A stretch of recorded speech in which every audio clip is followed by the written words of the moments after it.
Bonjour, nous sommes en 2019 dans le site de l'Institut Docteur Angélique, dans une série de vidéos consacrées aux commentaires d'un livre peu connu de l'Ancien Testament, le livre de Qoéleth, autrement dit le livre de l'Ecclésiaste. Et j'en suis rendu au chapitre 2. On trouve sur Internet, par exemple, on trouve souvent, si on tape le mot « vanité », des œuvres qui ressemblent à ce tableau que je montre ici.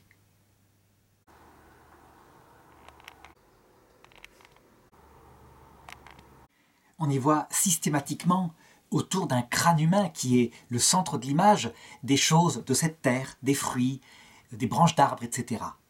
En fait, ces vanités viennent de ce livre-là, du livre de Qoéleth, qui est célèbre par cette phrase qui résume tout, « vanité des vanités, tout est vanité ».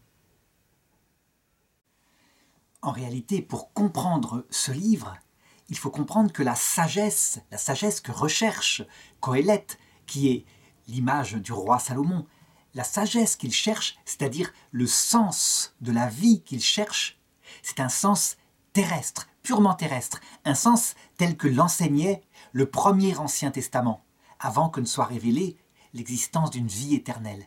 Il faut se souvenir que les Sadducéens, qui sont disciples de Moïse seul, donc de la Bible écrite en hébreu avant l'exil à Babylone, les Sadducéens, du coup, ne croient pas en la résurrection, ne croient pas en la vie éternelle parce que il s'avère que Moïse n'en parle jamais.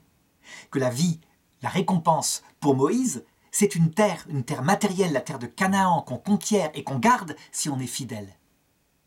Si bien que cette sagesse-là, cette sagesse purement terrestre, elle est source de certaines conséquences. Mais on peut l'appeler véritablement une sagesse parce que, au sens littéral, ce qu'on appelle sagesse, c'est une philosophie qui donne le sens de la vie. Et donc il faut bien comprendre que Qoéleth, donc le roi Salomon, avant l'exil à Babylone, vit de cette sagesse-là. Il en vit et il découvre qu'elle n'apporte que aigreur du cœur, que la vie en est insensée. Évidemment, le commentaire que je fais, il se situe en l'année 2019, après Jésus-Christ, lorsque Jésus-Christ, mais aussi, je dirais, le deuxième Ancien Testament, celui qui est rédigé après l'exil à Babylone, où le peuple juif découvre dans la douleur qu'en fait sa terre lui a été enlevée alors qu'il n'avait pas vraiment péché. C'était à l'époque du fameux roi Josias, ce Saint Louis des Juifs, qui avait même supprimé les idoles. Et donc, dans ce profond désarroi, il a découvert qu'en fait, la terre de Canaan était très probablement le symbole d'autre chose, d'une terre éternelle, dans l'autre monde. Quelque chose comme ça. Et qu'il ne fallait pas prendre seulement au sens matériel les choses. Et c'est ainsi que dans l'Ancien Testament se développe la foi dans la résurrection. Cette foi dans la résurrection s'établit en plénitude grâce à l'apport de la philosophie grecque vers 250 avant Jésus-Christ, lors de l'invasion d'Alexandre le Grand. Et Jésus-Christ, lui, eh bien, il est Dieu fait homme. Pour nous, catholiques, Dieu fait homme qui vient sur terre et qui assume tout ce qui a été préparé pour lui donner un sens ultime. Donc, en lisant les choses depuis le Nouveau Testament, qui sait que la vie a un sens, mais dans l'autre monde, eh bien, il nous est possible de regarder ce livre de Qoéleth et de le regarder, je dirais, selon plusieurs sens. Dans la précédente vidéo, je l'avais regardé en regardant le destin d'une personne particulière, qui peut être chacun de nous lorsque nous construisons notre vie sur Terre. Eh bien, dans cette vidéo-là, je voudrais regarder les choses selon un second sens allégorique possible, en regardant la génération qui actuellement vit en Occident. La génération, disons, qui a eu 20 ans en mai 68, par là, et qui a véritablement, y compris dans l'Église catholique d'Occident, établi une sagesse en disant que le but de tout, c'est de construire un monde ici-bas équilibré, génial, un monde où on puisse vivre en paix, que c'était ça le message du Christ. Donc, qui en est revenu, sans s'en rendre compte même, qu'en est revenu à la sagesse de l'Ancien Testament. Et donc, en lisant le chapitre 2, eh bien, je vais m'appuyer sur ce sens-là. Il est bien évident que, en fait, on pourrait le commenter avec bien d'autres sens allégoriques, sans compter d'autres sens comme le sens moral, le sens eschatologique, que je verrai dans d'autres vidéos plus tard. Donc je commence. La génération qui a eu 20 ans dans les années 70 a maintenant 70 ans, plus de 70 ans. Elle est arrivée proche des années qu'on ne peut pas aimer, les années du terme de la vie, qui, comme le dit le dernier chapitre de Qoéleth, au moment où le cordon d'argent va lâcher et où le poids des ans se fait plus lourd. Lorsqu'on regarde cette génération, on peut considérer deux choses. Il y a d'abord l'apparence médiatique. C'est une génération qui s'assume dans la grandeur, la noblesse de la révolution des mœurs qu'elle a fait en 1968. Et puis, il y a un autre aspect qu'on ne regarde pas, qui n'est pas, je dirais, médiatique, qui est intérieur, qui est le sentiment profond qu'elle a par rapport à ce qu'elle a réalisé. On pourrait dire, globalement, pour résumer, que la fable de La Fontaine, la cigale et la fourmi, se révèle en elle.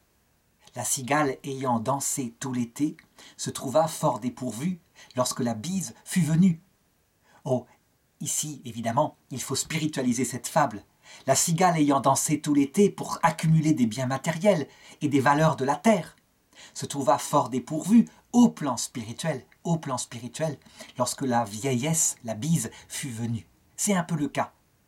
Donc, mettons-nous à la place de ces personnes, de ce qui se passe dans la réflexion de leur cœur alors que l'âge est venu. Donc, qu'il y a un regard sur la vie entière. Voilà comment ça pourrait se passer. Ecclésiaste, chapitre 2, verset 1. « Je me suis dit en moi-même, viens donc que je te fasse éprouver la joie. Fais connaissance du bonheur. » On peut dire que le plaisir, carpe diem, profiter du jour présent, le bonheur sur terre a été l'idéologie centrale de cette révolution lorsqu'ils avaient 20 ans. On peut dire que, fondée sur l'expérience du passé, l'expérience dramatique de générations précédentes qui, pour certaines, disons à partir de 1830, avaient tout centré sur l'acquisition de l'argent, de la richesse. Puis, à partir de, je dirais, 1900, sur la gloire militaire en particulier, qui s'est achevée dans la guerre 14, dans la guerre 39-45. Donc de ces deux valeurs, argent et gloire, cette génération de 68 a mis en avant une troisième qui s'appelle plaisir, bonheur. On peut dire d'ailleurs, avec Saint Jean, que ces trois valeurs que sont argent, gloire et plaisir sont les valeurs du monde. Il le dit, tout ce qui est dans le monde s'appelle concupiscence des yeux, concupiscence de la vie. Ou autrement dit, concupiscence de la chair, et enfin, orgueil de la richesse. Eh bien, c'est ces trois choses-là, finalement. La concupiscence des yeux, c'est le fait d'être vu, d'être admiré. La concupiscence de la chair, c'est le plaisir. Et l'orgueil de la richesse, c'est ce pouvoir que donne l'argent pour tout faire dans sa vie. Eh bien, cette génération de mai 68, elle a cru trouver la sagesse plus fort que ses ancêtres, qui s'étaient écrasés, on peut le dire, dans des choses vaines, faisant des millions de morts à travers le capitalisme pur ou à travers les guerres mondiales. Elle a cru trouver la sagesse qui donne le sens à la vie à travers la recherche du bonheur individuel. Et qu'est-ce qu'elle en conclut ? Qu'est-ce qu'elle en conclut 50 ans plus tard ? On va voir si c'est pareil. Elle en conclut, eh bien tout cela aussi est vanité. Du rire, j'ai dit, sottise, et de la joie, à quoi sert-elle ? Et ensuite, cet homme-là, qui en l'occurrence est le roi Salomon, comme je l'ai dit, mais qui pourrait être cette génération, raconte ce qui s'est passé.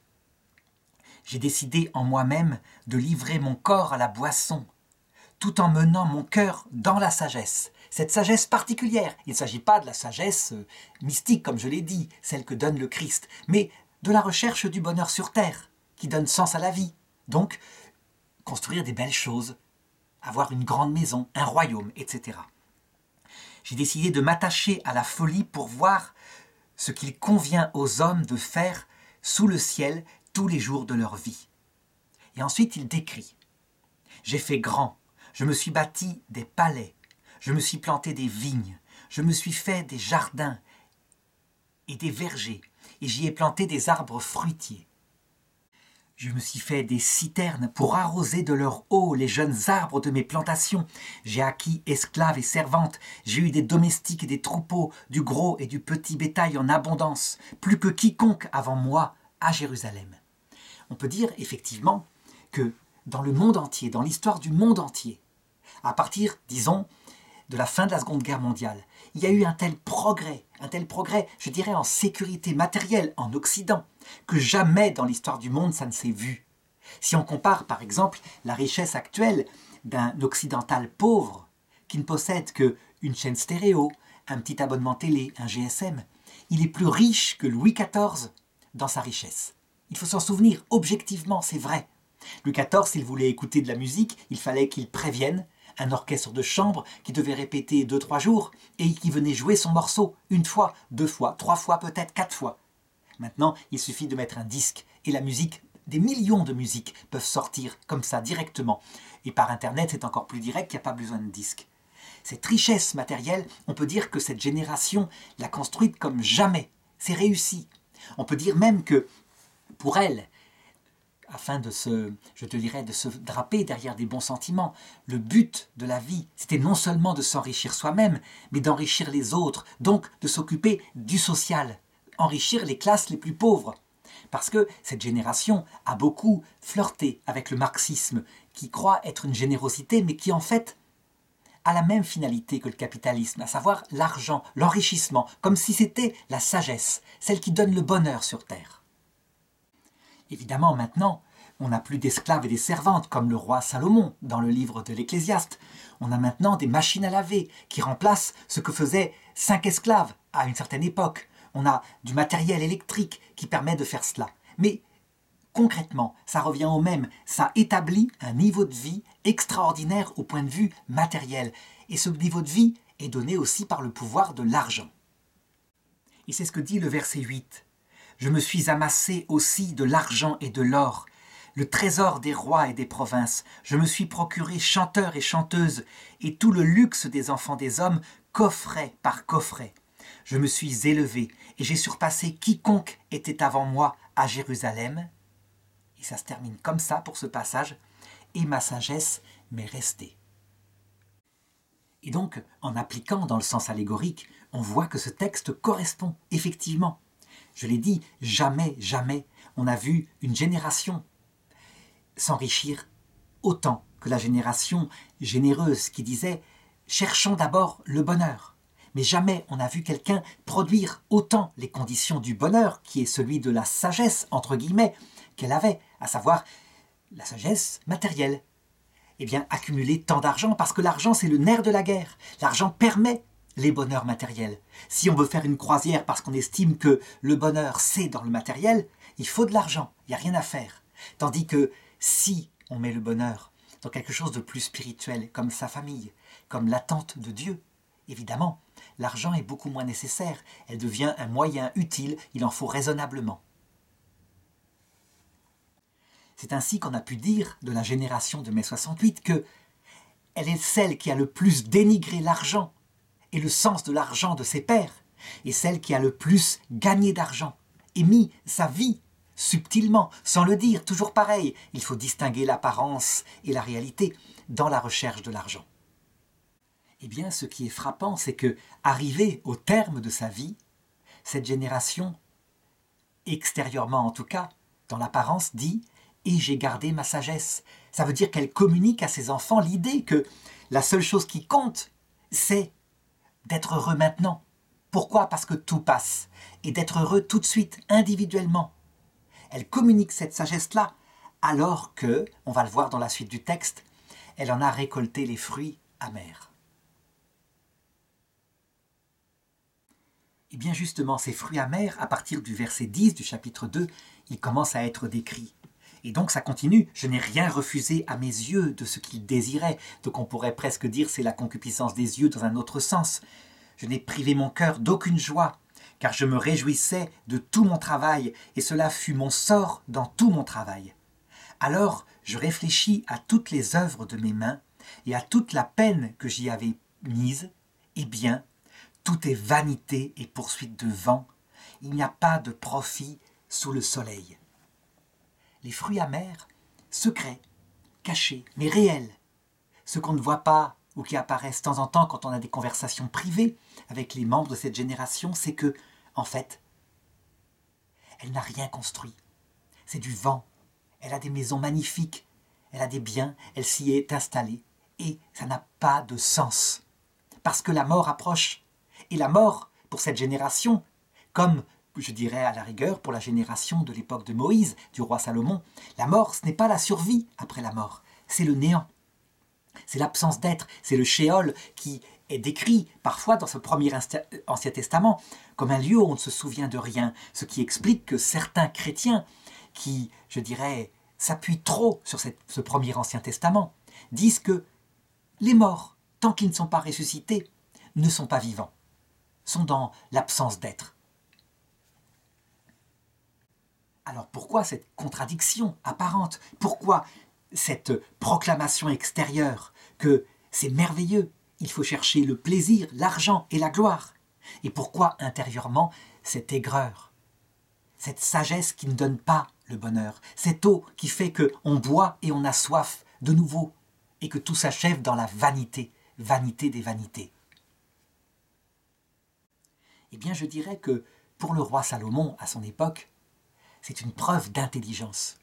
Ça veut dire qu'il a médité sur le sens de la vie que lui a donné Moïse, et il a compris que ça ne comblait pas son cœur du tout. Et pourtant, il l'a cherché.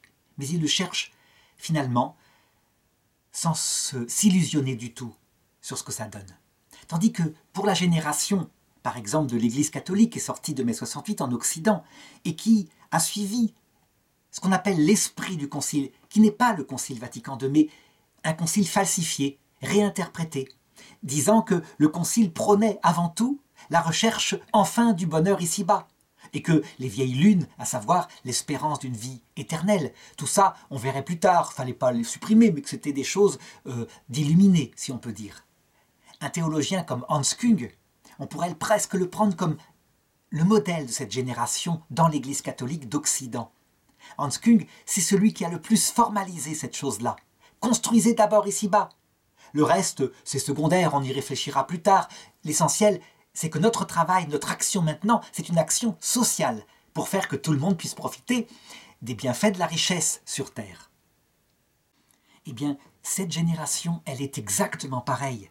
Ces prêtres, âgés de plus de 70 ans, qui voient leurs églises qui se vident, ne comprennent pas pourquoi elles se vident.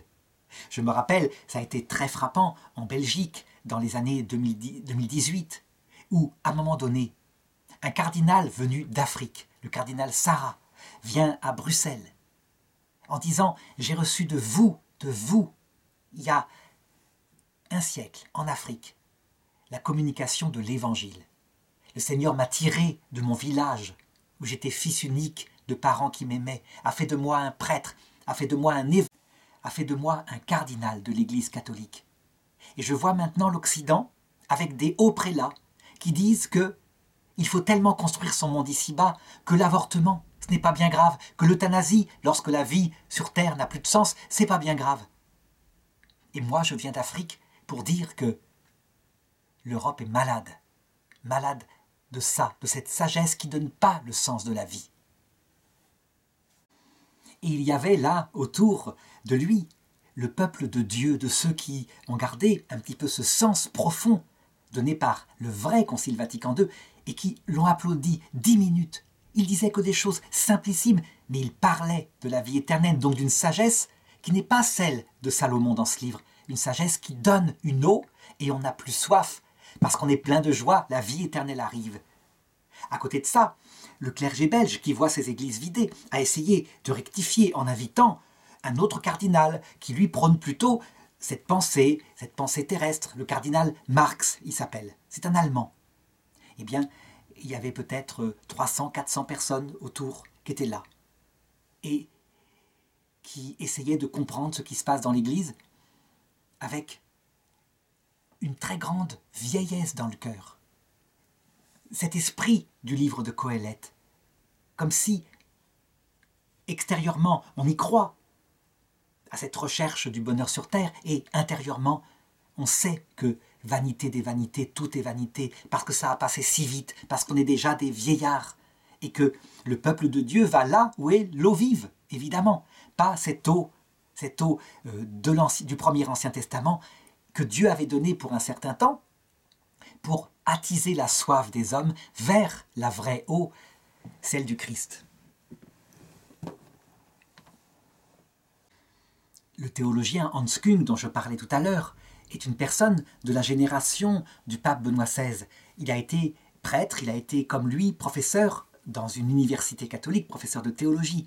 Et lorsque, après le concile, il s'est mis à développer l'idée que le vrai concile avait remis l'Église les pieds sur terre, à savoir chercher à construire le monde ici-bas, et que le but était le monde ici-bas, l'Église catholique lui a retiré sa charge. Lui, il a quitté le sacerdoce. Et maintenant, devenu âgé, atteint comme le pape Jean-Paul II de la maladie de Parkinson, voilà qu'il a proclamé extérieurement qu'il allait demander l'euthanasie. Parce que l'euthanasie, c'est le couronnement, finalement, de sa vie. Quand on met tout sur la vie terrestre, et que, à un moment donné, la recherche du bonheur, on se rend compte que c'est vanité parce que, justement, on ne peut plus le trouver avec ce corps qui nous lâche. Eh bien, en toute logique, à quoi ça sert de souffrir? De toute façon, il n'y a rien après. Eh bien, autant arrêter les choses. C'est logique, on cherche le bonheur, on trouve le bonheur. Un bonheur matériel. Et voilà quel est l'esprit, entre guillemets, l'esprit, ce fameux esprit de Vatican II, qui n'est pas Vatican II, mais qui est une falsification. Et voilà ce qui en sort. Ecclésiaste, chapitre 2, verset 12. « Puis je me suis mis à réfléchir sur la sagesse, la sottise et la folie. Voyons, que fera le successeur du roi? Ce qu'on a déjà fait. J'ai vu qu'il y avait avantage de la sagesse sur la folie, comme le jour sur l'obscurité. Le sage a les yeux ouverts, mais l'insensé marche dans les ténèbres, et je sais moi aussi qu'ils auront tous les deux le même sort. » C'est quoi tous les deux le même sort? C'est que vous soyez sages, à savoir construire le monde ici-bas le plus équilibré possible. Un humanisme sans Dieu finalement. Que vous soyez fous, à savoir ne même pas réfléchir, mais profiter simplement du jour présent, et vous donner du bonheur sans y réfléchir. De toute façon, vous mourrez quand même. Que vous soyez sage ou fou, selon cette sagesse-là, vous mourrez quand même et tout est vanité. Voilà ce qu'il en ressort. Je pense que cette génération, parce qu'elle n'a pas construit pour l'éternité, parce qu'elle s'est trompée sur le christianisme, a ça dans son cœur. Et ça, c'est un poison qui, je dirais, distille son venin dans tout le corps, dans toute la vie, qui le rend angoissé et qui enlève même l'idée du bonheur. Il y a quelque chose que je voudrais dire ici pour comparer la sagesse que donne Jésus-Christ ou le deuxième Ancien Testament, lorsque la vie éternelle est révélée, avec cette sagesse du premier Ancien Testament, à l'époque où Dieu, justement, voulait faire goûter à l'homme ce que c'est que quelque chose qui ne comble pas le cœur. Eh bien, je voudrais comparer le sort de deux personnes âgées, deux femmes, que j'ai aimées toutes les deux, et qui sont décédées. La première, une certaine Marguerite, toute sa vie, qui avait été une vie douloureuse. Elle avait perdu un fils pendant la Seconde Guerre mondiale. Son mari était marin et était mort bien avant elle. Elle était restée veuve pendant peut-être 40 ans. La première, cette Bretonne appelée Marguerite, n'attendait qu'une chose, la vie éternelle, quand son fils, son mari et Jésus et Marie viendraient la chercher. Arrivée au terme de sa vie, vers 90 ans, eh bien, elle était rayonnante, rayonnante. Elle se réveillait tous les matins en disant « c'est peut-être aujourd'hui que viendra la joie ». On pourrait dire, mais elle méditait sur la mort et repensait à cette vanité que j'ai mis au début de cette vidéo. On se trompe, elle ne méditait pas sur la mort. De même que les Égyptiens anciens ne méditaient pas sur la mort, elle méditait sur la vie après la mort. Et du coup, elle était jeune avec cet âge-là, parce qu'elle avait son avenir qu'allait venir, elle savait qu'on allait lui rendre sa jeunesse et qu'elle retrouverait tous ceux qu'elle aimait. Du coup, elle avait profité de la vie, pas plus, pas moins que les autres, plutôt moins, très humblement, mais la vie était pour elle une joie, elle en profitait même alors que l'âge était là. Et pas question pour elle de s'euthanasier, parce qu'elle savait qu'il fallait qu'elle purifie certaines choses, donc elle vivait les épreuves de la vieillesse comme une purification.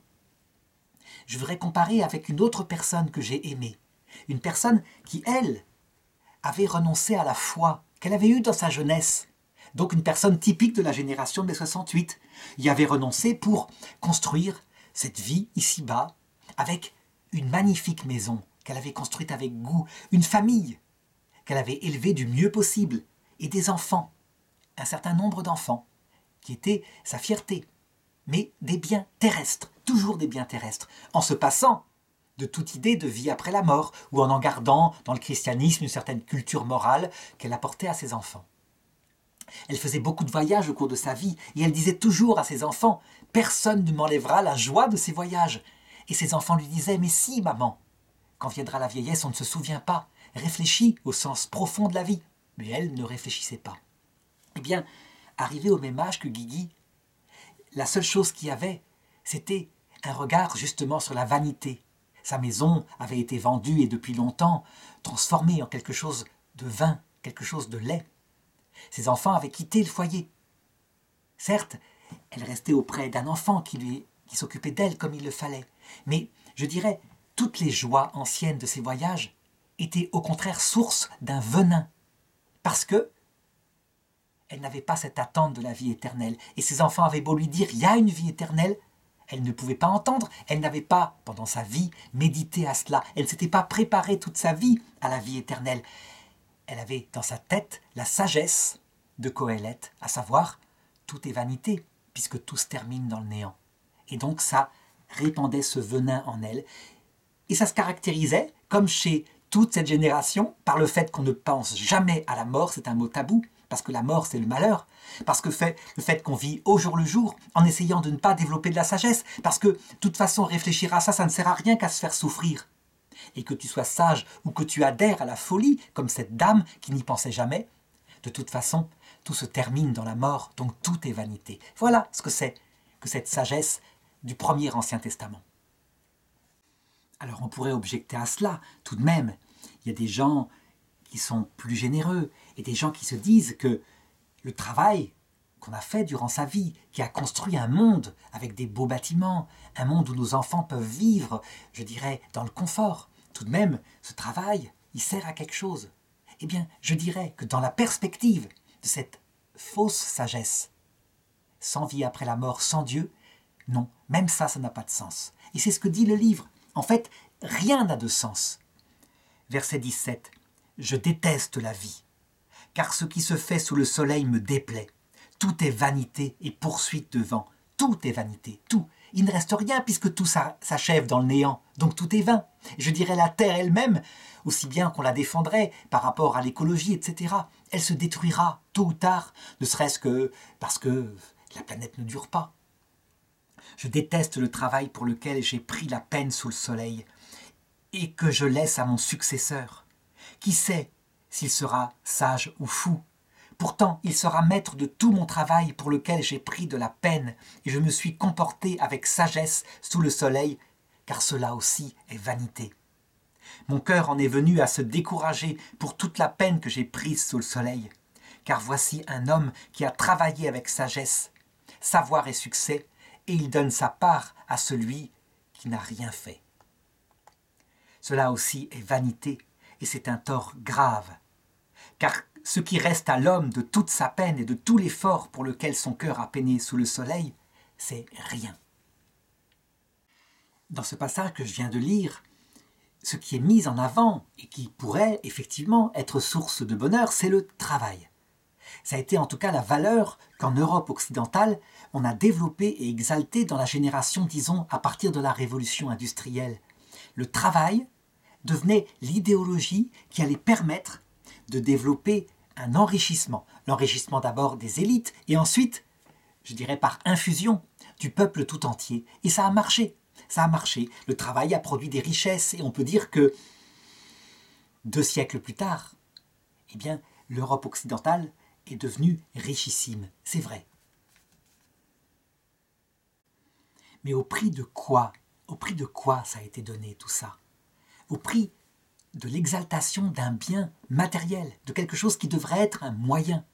Et ça a produit, dans ces époques lointaines, les malheurs qu'on sait, à savoir par exemple le capitalisme pur au long du premier 19e siècle, qui a mis dans la misère des générations entières de paysans et qui les a révoltés, qui a fait qu'ils se sont donnés souvent, devenus ouvriers, au marxisme. Le travail, il a produit des richesses et il a produit en même temps une ruine de la sagesse profonde pour le coup, cette sagesse chrétienne qui, je dirais, qui façonnait l'Europe, où on disait aux gens, aux petits, et on les élevait comme ça, ce qui compte au-dessus de tout, c'est Dieu et c'est son prochain. Et le premier prochain, c'est ta famille. Et ta famille, tu la retrouveras avec Dieu dans l'éternité. Eh bien, évidemment, en exaltant le travail, on allait au début dans le sens de la famille, à savoir que si on s'enrichit, on enrichira sa famille. Et ça, n'importe qui ne peut être que d'accord. Mais en l'exaltant au-dessus de sa famille et au-dessus du sens de Dieu. Le pape Léon XIII, dans son encyclique Rerum Novarum, le disait. Vous construirez un monde peut-être qui sera un jour équilibré, mais qui sera insensé, parce que vous aurez perdu le sens profond de la vie. Et sa prophétie s'est réalisée. On a construit en prenant quelques règles d'équilibre, de manière à ce qu'il y ait quand même des lois sociales, des syndicats qui puissent résister au poids du patronat. On a construit un monde comme jamais au niveau équilibre social. Et un monde où des gens se jettent sur des trains par milliers. Pourquoi ? Parce que cette vie est insensée. Et les plus sensibles, ceux qui sont faits pour la mystique, qui ne trouvent pas quelque chose qui donne sens à leur soif d'absolu, eh bien, quelquefois, ils se tuent. Quelquefois, on pense qu'ils sont maudits parce qu'ils se sont tués. En réalité, ils étaient faits pour la vraie sagesse, mais ils ne l'avaient pas. Et fort heureusement, le médecin des âmes, celui qui vient à l'heure de la mort et qui est venu pour celui qui avait besoin de médecin, leur apparaît et là, comble leur cœur. Ce qui ne veut pas dire qu'ils n'ont pas fait une faute en se suicidant, mais en tout cas, il les guérit, il les relève, il les défend. Donc, le travail qui produit la richesse, qui produit le pouvoir de se donner du plaisir et du bonheur, tout cela est vanité. Lorsque c'est fondé sur une sagesse où la vie se termine par le néant. Alors on pourrait dire, il reste une chose à rechercher, à savoir, puisque l'excès de travail est vanité et qu'on s'en est bien rendu compte, puisque la gloire des conquêtes militaires l'est aussi, est-ce qu'il ne reste pas le plaisir ? Eh bien, c'est ce que dit, c'est ce que propose le livre de Qoheleth et qu'il analyse, devenu âgé, au verset 23. Oui, tous ces jours sont douloureux et sa tâche est pénible, même la nuit, il ne peut pas se reposer, cela aussi est vanité. Il n'y a donc de bonheur pour l'homme que dans le manger et le boire, et dans le bonheur qu'il trouve dans son travail, et je vois que tout cela vient de la main de Dieu. Car qui mangera et qui boira si cela ne vient de lui ? À qui lui plaît, donc à Dieu, il donne la sagesse, savoir et joie, et aux pécheurs il donne comme tâche de recueillir et d'amasser pour celui qui plaît à Dieu. Cela aussi est vanité et poursuite de vent. On voit à quel point, je dirais, ce sage est sage. Ça veut dire qu'il en conclut, c'est vrai, le travail, ça aboutit à quoi ? À s'enrichir excessivement et ça ne donne rien. C'est que de la vanité. La gloire d'être vu, d'être regardé, d'être admiré, c'est pareil, c'est du vent et c'est effacé au souffle du matin. Reste le plaisir, manger, boire, au moins ça, on peut en profiter au jour le jour. Mais il ne se fait pas d'illusions. Tout ça aussi est vanité. Si bien que si on regarde ce livre-là, ce livre de Qoheleth, on voit à quel point il est vrai, à savoir que cette sagesse du premier Ancien Testament fondée sur la conquête d'une terre matérielle et rien d'autre ne donnait pas le bonheur. Et à quel point, en même temps, il est subtilement questionnement à Dieu, en disant « Oui, c'est ça que tu donnes, finalement, ultimement. Et c'est quoi cette sagesse-là » Donc c'est un appel aussi à ce que Dieu se révèle, aille plus loin, explique à l'homme pourquoi il y a en lui cette insatisfaction dans les biens matériels. On peut dire que cet appel caché et assez cynique de Qoheleth, cette critique sourde de Dieu, eh bien, quelque part, c'est ce que vit la génération de mai 68 que j'ai pris comme illustration de ce chapitre 2 du livre de Qoheleth. C'est ce qu'elle vit, à savoir qu'elle a passé son temps à rejeter Dieu, étant jeune, puisque la seule chose qui compte, après les erreurs des ancêtres, c'est de se donner du bon temps et du plaisir.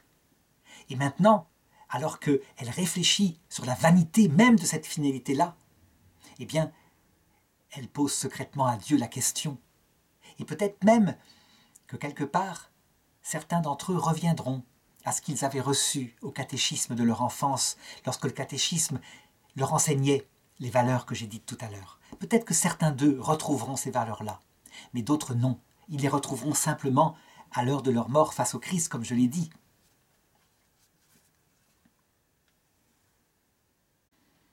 Alors maintenant, il y a deux manières de regarder donc le destin de cette génération de mai 68.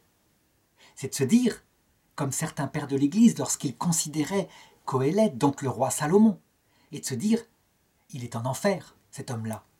Il était complètement aigri, il avait fait n'importe quoi, il était allé jusqu'à même adorer les idoles de ses femmes. Il avait pris 1000 d'ailleurs femmes. Il est en enfer, on le voit bien, il n'y a pas la grâce dans son livre. Ou alors, il y a un autre regard, un regard plus profond qui consisterait à dire que Dieu a laissé ces hommes volontairement vivre d'une eau qui ne donne, qui fait qu'on a encore soif, une eau qui ne rassasie pas, volontairement, afin de créer dans l'homme cet appel, cette soif, et de la combler à l'heure de sa venue. Et alors, à ce moment-là, tout prend sens. Il se cache, il n'intervient pas, alors qu'il lui suffirait de claquer des doigts pour manifester qu'il y a une vie après la mort. Il se cache à la génération des 68 parce que, tout simplement, il a le temps. C'est une sagesse, évidemment, c'est une réflexion qui est chrétienne, qui n'est pas celle de saint Thomas d'Aquin, qui lui pensait que la mort, il ne se passait rien, et que après la mort, instantanément, si on était loin de Dieu, comme Coëlette, on allait simplement en enfer, puisqu'on ne vivait pas de la grâce. On sait maintenant, grâce à sainte Faustine, que la mort est un passage, et que l'évangile est prêché à tout homme dans ce passage, qui dure un certain temps, de telle façon que, lors du jugement qui suit le passage de la mort, un homme qui serait en état de blasphème contre l'Esprit Saint, c'est parce qu'il l'a voulu cette fois, parce que la sagesse lui a été montrée. Eh bien, dans cette perspective de sainte Faustine, tout prend sens. Dieu laisse boire jusqu'à la lie, la coupe de nos vanités de jeunesse. Et la vanité de jeunesse de la génération des 68, qui se croyait plus intelligente que celle de ses parents qui avaient mis comme vanité l'argent ou la gloire militaire. La vanité de jeunesse était le plaisir, carpe diem, profiter du jour présent. Eh bien, comme les générations précédentes, elle la boit, la coupe de la vanité de cette finalité, jusqu'à la lie. Mais ce n'est pas pour être perdu, c'est pour être sauvé.